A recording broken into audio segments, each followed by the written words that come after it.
요한복음 11장은 예수님께서 병들어 죽은 나사로를 살리신 이적 사건에 관한 기록입니다. 내용을 읽어보게 되면 몇 가지 주목할 것들이 있는데요. 오늘과 다음 주일 두 주간에 걸쳐서 주목해야 되는 것들을 통해 하나님께서 우리에게 주시는 말씀을 듣는 시간을 갖도록 하겠습니다. 여러분이 말씀을 들으실 때에 하나님께서 내게 주시는 하나님의 말씀으로 받고 순종하는 믿음의 삶이 되시기를 축복합니다. 이스라엘 예루살렘에서 동쪽으로 3km 떨어진 곳에 베다니라는 마을이 있습니다. 그 마을에 마르다, 마리아, 나사로 3남매가 행복하게 살고 있었습니다. 그러던 어느 날 오라버니 나사로가 병이 들게 되었고 너희들이 정성껏 치료하면서 돌봐주었지만 차도가 없었습니다. 어쩔 수 없는 상황에 이르게 되자 급히 예수님께 사람을 보내서 소식을 전하게 되었습니다.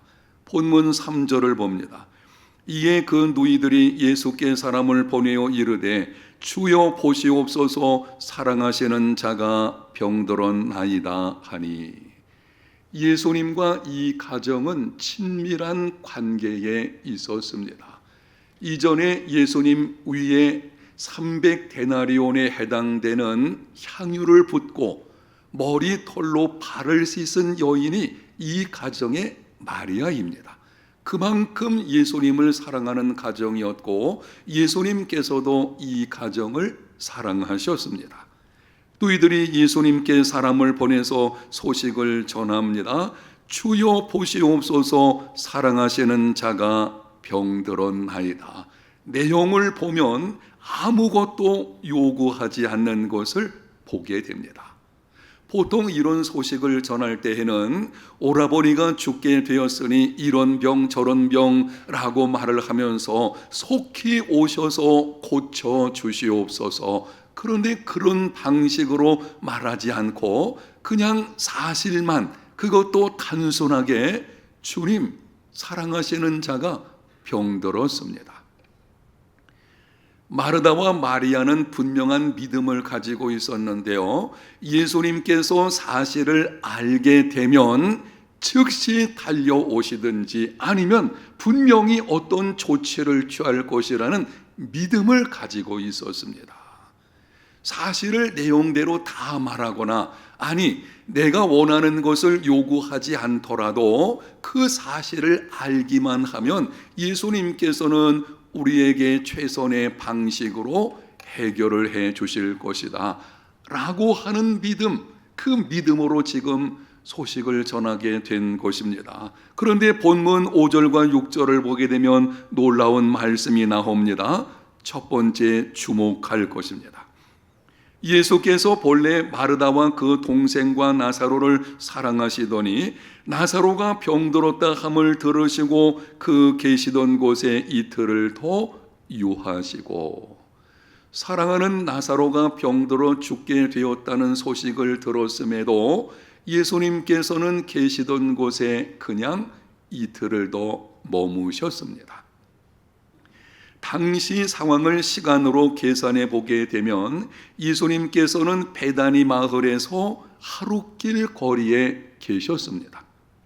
누이들의 부탁으로 소식을 가지고 전하는 자가 예수님께 도착하는데 하루가 걸리게 되었고, 예수님께서 그곳에 이틀을 머무시게 되었고, 그리고 예수님께서 이후에 베다니 마을까지 오시는데 하루가 걸렸으니 계산하면은 나흘인데요. 요한복음 11장 17절에 보게 되면 예수님께서 베다니에 오셨을 때에 나사로가 무덤에 있은 지 이미 나흘이 되었다. 나흘 만에 예수님께서 오시게 되었는데요, 정확하게 말씀을 드리면 소식을 들은 후 3일이 지난 것이죠. 어쨌든 예수님께서 도착을 해서 보니 이미 나사로가 죽은 지 나흘이 되었다. 그렇다면 소식을 전하는 사람이 찾아와서 예수님을 만났을 때는 이미 나사로는 죽었든지 아니면 죽음 직전에 있었을 것입니다. 의문을 가지게 됩니다.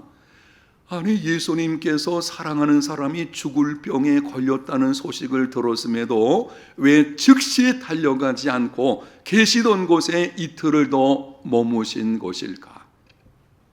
이미 죽었다는 것을 아셨다면, 예수님은 능히 아시는 분이시죠. 하나님의 아들이시니까. 이미 나사로가 죽었다는 것을 아셨다면 그 고통 중에 있는 사랑하는 가족들을 만나게 해서 위로해 주기 위해서 즉시 달려가야 되지 않는가요?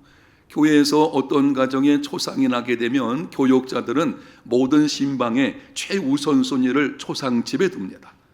초상을 치르기 위해서 신방 약속 정한 것도 다 뒤로 미루게 되는 것을 보게 되죠. 아주 긴급한 일이지 않겠습니까? 아니면 나사로가 지금 죽는 순간 이 죽음의 경각에 달린 그 상황이 있었다면 예수님이 그곳에 가실 필요도 없죠.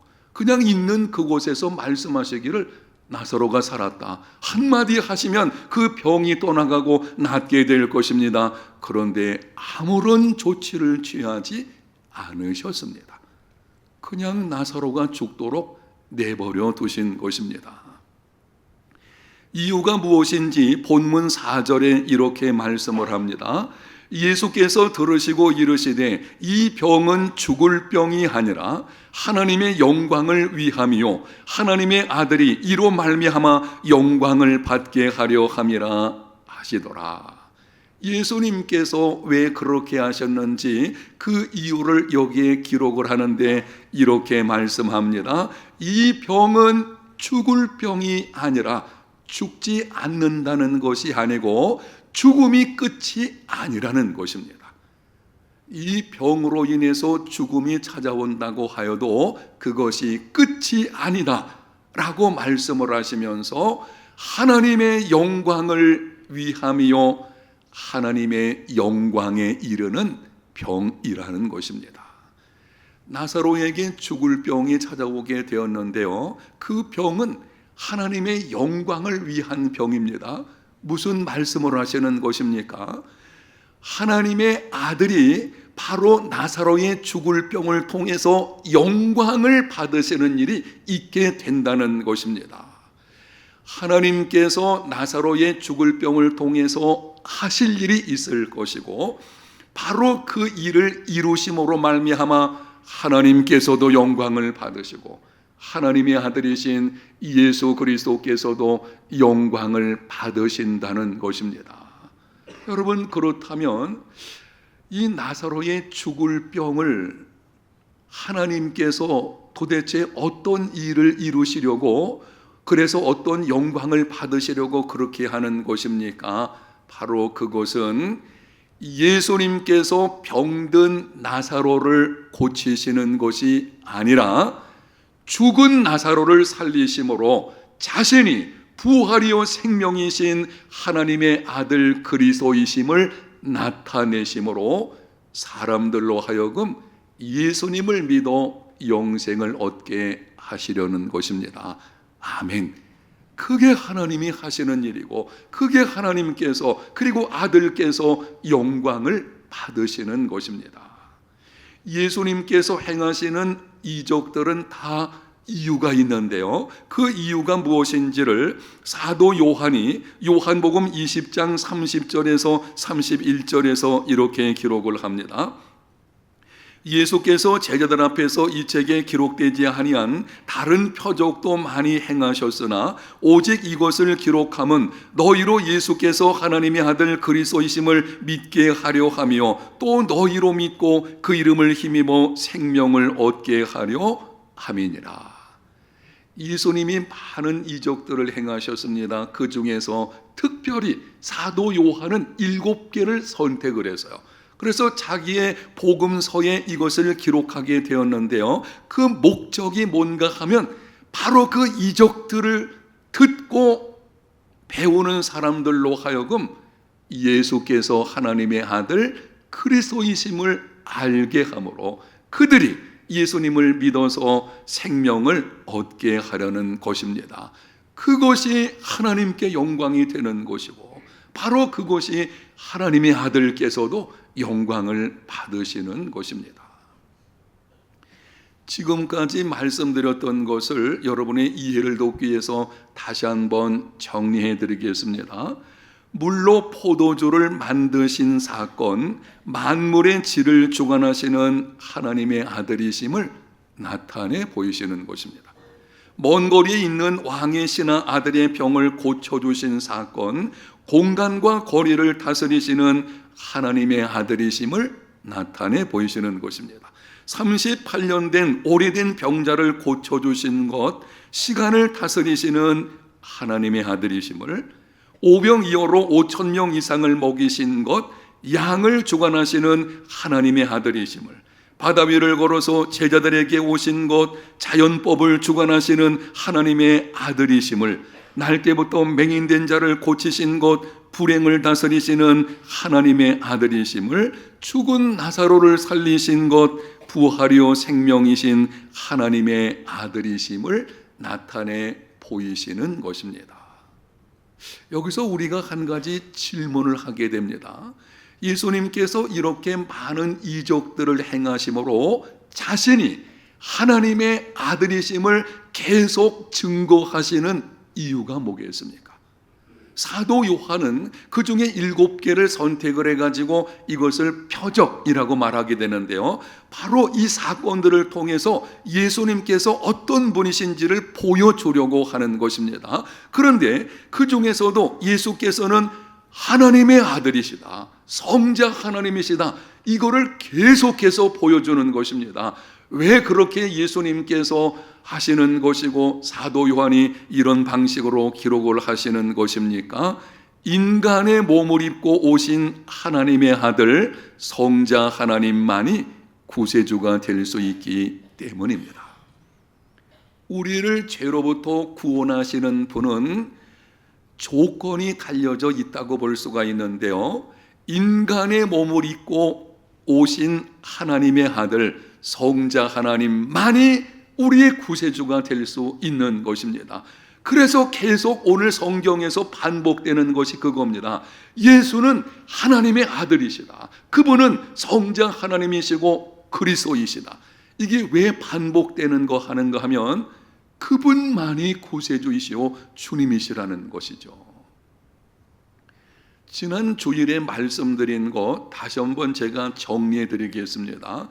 여러분이 주목해서, 이 반복은 중요한 말씀이기 때문에 강조하는 것입니다. 잘 들어보십시오. 모든 사람이 죄를 범하였고 죄로 말미암아 사망이 왔습니다. 죄가 없는 사람은 아무도 없습니다. 이 땅에 있는 사람들은 두 종류밖에 없는데요, 드러난 죄인과 드러나지 않은 죄인들 뿐입니다. 죄인은 죄인을 구원할 수 없습니다. 죄인은 자기 노력으로, 자기 힘으로 자기 죄를 해결할 수 없습니다. 자기 죄를 해결하지도 못하면서 다른 사람의 죄를 해결해 주겠다? 이거는 어불성설이죠. 여러분, 그렇다면 여기서 어떤 결론이 나오지 않습니까? 이 땅에 있는 모든 사람은 죄를 지었고 죄인은 죄인을 구원할 수 없다. 그렇다면 구세주는 이 땅에서 나올 수 없습니다. 아담과 하와가 범죄한 이후에 인류 역사에 존재했던, 그리고 이후로 존재하게 될 어떤 사람도 다 죄인이기 때문에 인류 안에서는 구세주가 나올 수 없습니다. 구세주는 반드시 인류 밖에서 와야 합니다.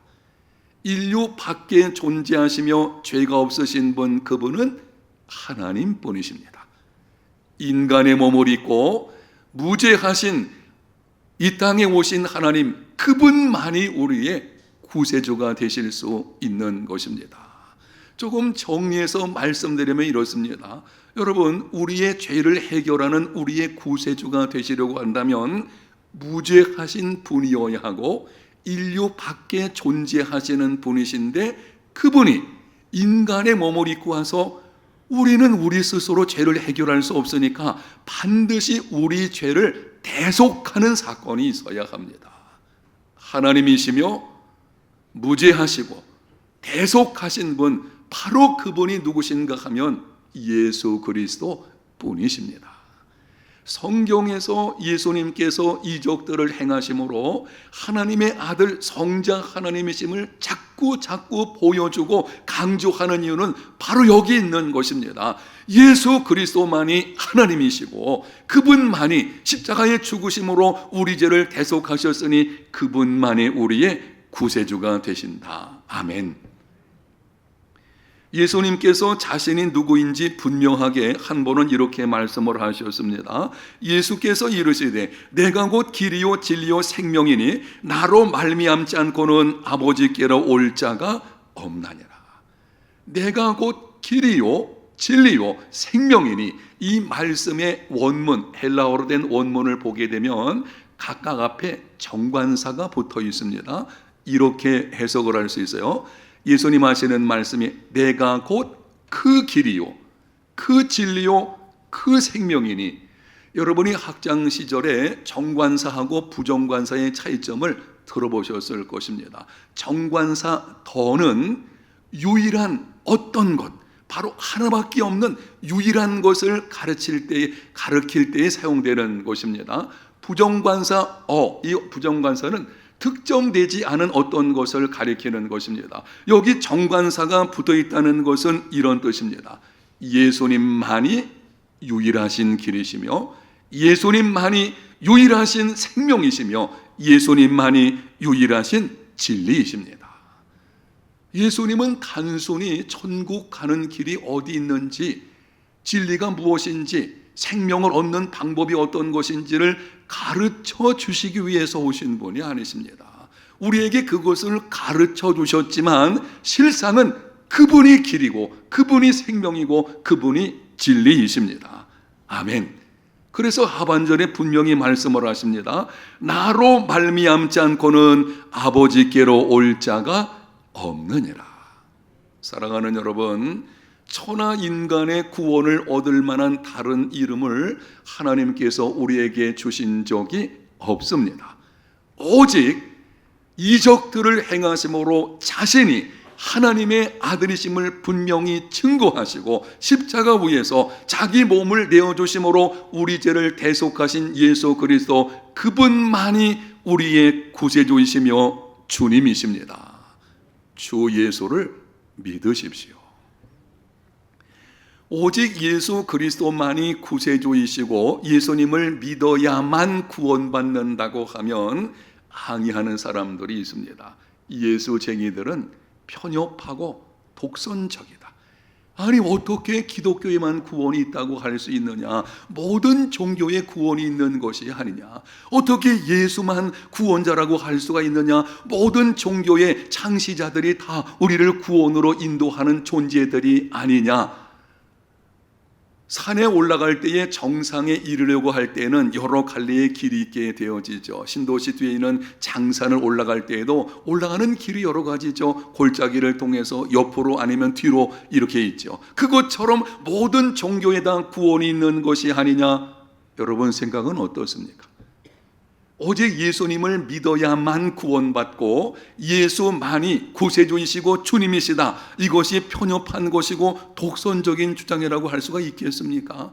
이런 방식으로 주장하는 것이 바로 종교다원주의라고 할 수 있는데요, 이 종교다원주의 말을 들어보게 되면 굉장히 관용적이고 포용적인 것처럼 들리죠. 야, 모든 종교에 다 구원이 있는 것이지, 교회 나가지 않더라도 불교라든지 이슬람교든지 모든 종교에 구원이 있으니까, 아니 그 가르침을 따르게 되면 구원받는 것이 아니냐? 굉장히 포용적인 것처럼 보이지만 종교다원주의는 심각한 문제를 가지고 있습니다. 왜냐하면 종교들 사이에는요, 함께 할 수 없는 차이점이 있어요. 한 종교를 인정하면 다른 종교를 인정할 수 없는 배타적인 것이 종교들 안에 있다는 것입니다. 구원관을 가지고 한 가지 예를 들어보겠습니다. 기독교를 제외한 다른 모든 종교들은 이렇게 얘기를 합니다. 구원받으려면 많은 선행을 심쓰든지 수양을 닦든지 고행을 하든지 아니면 종교 생활에 열심을 내든지 아니면 철저하게 율법을 지켜야 된다. 행위 구원입니다. 내가 무엇을 행함으로 나의 노력을 따라서 그 대가로서 구원받을 수 있다. 세상 모든 종교가 다 그렇게 가르칩니다. 그런데 기독교만은 이렇게 가르칩니다. 예수 그리스도께서 십자가로 구원을 이루어 놓으셨다. 우리는 예수 그리스도께서 이루어 놓으신 구원을 하나님의 은혜로 오직 믿음으로 선물로 받기만 하면 되는 것이다. 은혜 구원이죠. 여러분 잘 생각해 보세요. 다른 종교들은 행위 구원을 말하고 기독교는 은혜 구원을 말합니다. 그럼 둘 중에 한 가지는 잘못된 것입니다. 은혜 구원이 사실이라면 행위 구원이 거짓이죠. 행위 구원이 사실이라면 은혜 구원은 거짓이 될 것입니다. 그러므로 우리가 둘 중에 어느 것을 한 가지 따른다는 것은 다른 종교를 배척할 수밖에 없는 일이 벌어지게 되는 것입니다. 기독교하고 다른 종교는요, 그 가르침의 내용이 너무 다르기 때문에 예수 믿는 기독교를 따른다는 것은 그 결과가 그냥 다른 종교를 배척할 수밖에 없고요, 다른 종교 입장도 마찬가지인 것입니다. 모든 종교에 구원이 있다고 주장하는 종교 다원주의는 잘못된 것입니다. 그러므로 우리는 이렇게 물어야 합니다. 구원과 관련해서 우리가 물어야 하는 질문은 이것입니다. 누가 진정한 구세주이냐? 누가 진정으로 우리 죄를 해결할 수 있는 구세주가 되느냐? 앞에서 말씀드린 것처럼 우리가 죄인이라는 것, 아마 이걸 인정하지 않을 사람은 아무도 없겠죠. 그렇다면 거기 나오는 것처럼 무죄하신 하나님께서 대속하심, 적어도 이 세 가지 조건을 갖춰야 되는데요, 세상 어느 종교 안에 이 세 가지 조건을 갖춘 자가 있나요? 오직 한 분, 예수 그리스도 뿐이십니다. 여러분, 예수 그리스도만이 구세주이시며 주님이십니다. 예수님을 믿어야만 구원받을 수 있습니다. 예수님을 믿으면 어떤 일이 일어나게 됩니까? 예수님을 믿어야 한다. 예수님 믿으면 어떤 일이 우리에게 일어나게 되는지 오늘 본문과 관련해서만 말씀을 드리겠습니다. 요한복음 11장 25절과 26절에 이렇게 말씀을 합니다. 예수께서 이르시되 나는 부활이요 생명이니 나를 믿는 자는 죽어도 살겠고 무릇 살아서 나를 믿는 자는 영원히 죽지 아니하리니 이것을 네가 믿느냐? 예수님은 부활이요 생명이십니다. 이 말씀 마찬가지로 원문을 보게 되면 정관사가 붙어 있습니다. 예수님 그분만이 부활이시고 예수님 그분만이 생명이십니다. 그러므로 예수님을 믿는 사람, 예수님을 구세주와 주님으로 영접한 사람은 예수 부활, 예수 생명을 소유하게 됩니다. 예수님을 믿는다는 것은 예수님과 연합되는 것입니다. 예수님 믿는다는 것은 예수님의 죽음이 나의 죽음이 되고 예수님의 부활이 나의 부활이 되고 예수님의 생명이 나의 생명이 되는 것입니다. 그래서 예수님 믿는 자는 죽어도 살게 되고 무릇 살아서 믿는 자는 영원히 죽지 않게 됩니다. 오늘 예수님 말씀, 믿는 자는 죽어도 살겠고, 이거는 미래적인 측면에서 말씀을 하시는 것입니다. 예수 믿는 사람도 죽기는 죽지만 장차 예수님께서 다시 오시는 그날에 생명의 부활로 나오게 될 줄로 믿습니다. 죽어도 살게 될 것이다. 죽음이 끝이 아니라는 것입니다. 나사로의 죽을 병을 향해서 이 병은 죽을 병이 아니라 죽음이 끝이 아니라고 하셨거든요. 마찬가지예요. 우리가 예수 믿는 사람이 죽는다고 할지라도 그게 끝이 아닌 것이고 반드시 생명의 부활로 나오게 되는 것입니다. 제가 여러분에게 생명의 부활이라는 말을 썼는데요, 왜냐하면 안 믿는 사람도 부활해요. 부활에는 두 가지가 있는데 생명의 부활이 있고 심판의 부활이 있습니다. 요한복음 5장 29절, 선한 일을 행한 자는 생명의 부활로, 악한 일을 행한 자는 심판의 부활로 나오리라. 예수 믿는 사람은 생명의 부활로 영생을 얻는 일이 있게 될 것이고, 믿지 않는 사람들, 이 사람들은 심판의 부활로 나오게 되어지는데요, 죄에 대한 심판을 받는 부활이라는 것입니다. 여러분이 생각해 보십시오. 예수 안 믿는 사람이 죽으면 그 몸은 흙으로 돌아가게 되고 영혼은 죄의 삭스로 지옥에 떨어지게 되죠. 반드시 심판이 있게 되거든요. 지옥에 떨어지죠. 영혼이 지금 지옥에 있는 것도 얼마나 고통스럽겠습니까? 그런데 나중에 그 몸이 부활해 가지고 죽지 않는 몸을 가지고 영원토록 지옥에서 몸과 영혼이 고통을 받는다? 이거는 상상하기도 힘든 고통일 것입니다. 주 예수를 믿으십시오. 여러분, 예수님 믿는 자들만 생명의 부활로 나오게 될 것입니다. 26절에는 이렇게 말씀을 합니다. 무릇 살아서 나를 믿는 자는 영원히 죽지 아니하리니 이것을 내가 믿느냐. 오해하지 마십시오. 예수 믿는 사람이 불멸한다, 이 말은 아닙니다. 예수 믿어도 때가 되면 죽게 되어지죠. 한 번 죽는 것은 사람에게 정해진 것이 아닌가요? 예수님 이 땅에 오시기 전까지는 이 땅에 있는 모든 사람들은 한 번은 죽어야 하는 것입니다. 중요한 것은 이 말씀은 이런 뜻입니다. 예수님 믿는 자에게는 죽음이 찾아오기는 하지만 더 이상 죽음의 권세 아래 있지 않는다는 뜻입니다. 예수 믿는 순간 예수 생명이 들어오기 때문에, 그래서 더 이상 죄의 권세, 이 죽음의 권세 아래 있지 않습니다. 안 믿는 사람은요, 그 죄로 인해서 죽음의 권세 아래 지금 놓여져 있어요. 사망 아래 있는 것입니다. 그러나 예수 믿는 순간 예수 생명으로 말미암아 이제는 더 이상 죽음의 권세가 어찌할 수 없는, 그래서 예수 믿는 자의 죽음과 안 믿는 자의 죽음은 여러분 천지 차이가 있는데요, 예수 믿는 자의 죽음은 죄의 삭스로 죽는 것입니다. 하나님의 심판입니다.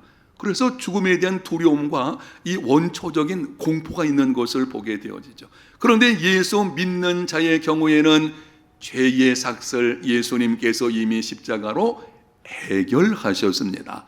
아멘. 내가 죄로 인해서 당해야 될 그 죄의 삭스, 죽음을 예수님이 이미 해결해 놓으셨기 때문에, 다 담당하셨기 때문에 더 이상 예수 믿는 사람은 죄의 삭스로 죽는 것이 아닙니다. 죽음이라는 사건이 찾아오지만 죄의 삭스로 죽는 심판 사건이 아니고, 그거는 천국으로 들어가는 문을 통과하는 성화의 과정인 것이고, 바로 생명의 단계에 이르게 되는 것입니다. 사랑하는 여러분, 죽음의 문제에 대한 해답은 죽느냐 사느냐의 문제가 아닙니다. 죽음에 대한 해답은 죽음을 이기는 부활 생명이 있느냐, 죽음을 생명의 단계로 받아들이느냐, 죽음 후에도 다시 사는 소망이 있느냐라는 것입니다. 영상에는 말씀 우리 한번 읽고 넘어가겠습니다. 다 같이 읽겠습니다. 죽음에 대한 해답은 죽음을 이기는 부활 생명이 있느냐, 죽음을 생명의 단계로 받아들이느냐, 죽음 후에도 다시 사는 소망이 있느냐 하는 것이다. 예수님을 믿으면 죽음을 이기는 부활 생명을 얻게 됩니다. 예수님을 믿으면 죽음을 생명의 단계로 받아들이게 됩니다. 예수님을 믿으면 죽어도 산다는 소망이 있습니다. 주 예수를 믿으십시오.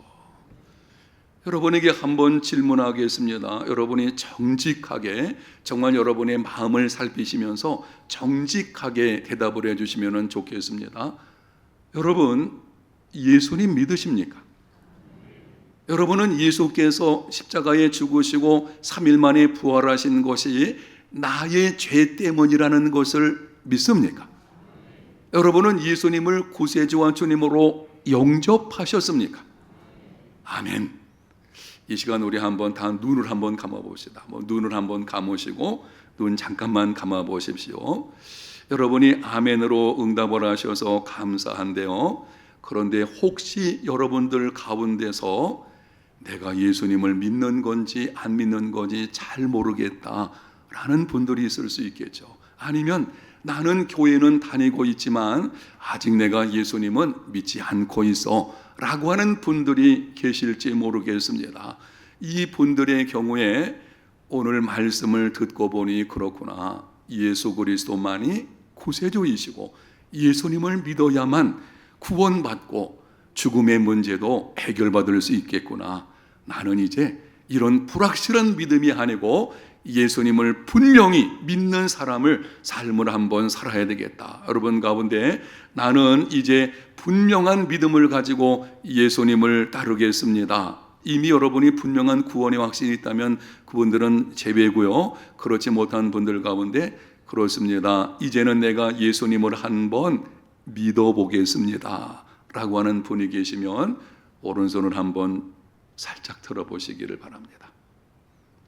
내가 불확실한 가운데 있지만 이제는 내가 이 시간 예수님을 분명히 주님으로 영접해서 믿음을 갖기를 원합니다 하는 분들 한번 오른손을 살짝 들어보시기를 바랍니다. 손 드신 분들은 가슴에 한번 손을 얹어 주시기를 바랍니다. 제가 여러분을 일어나시라고 하고 싶은데 여러분이 조금 부끄러워 하실까 봐 가슴에 손을 얹고 이 시간 함께 예수님을 영접하는 기도를 저를 따라서 하시면 좋겠는데요. 성경이 이렇게 말씀을 합니다.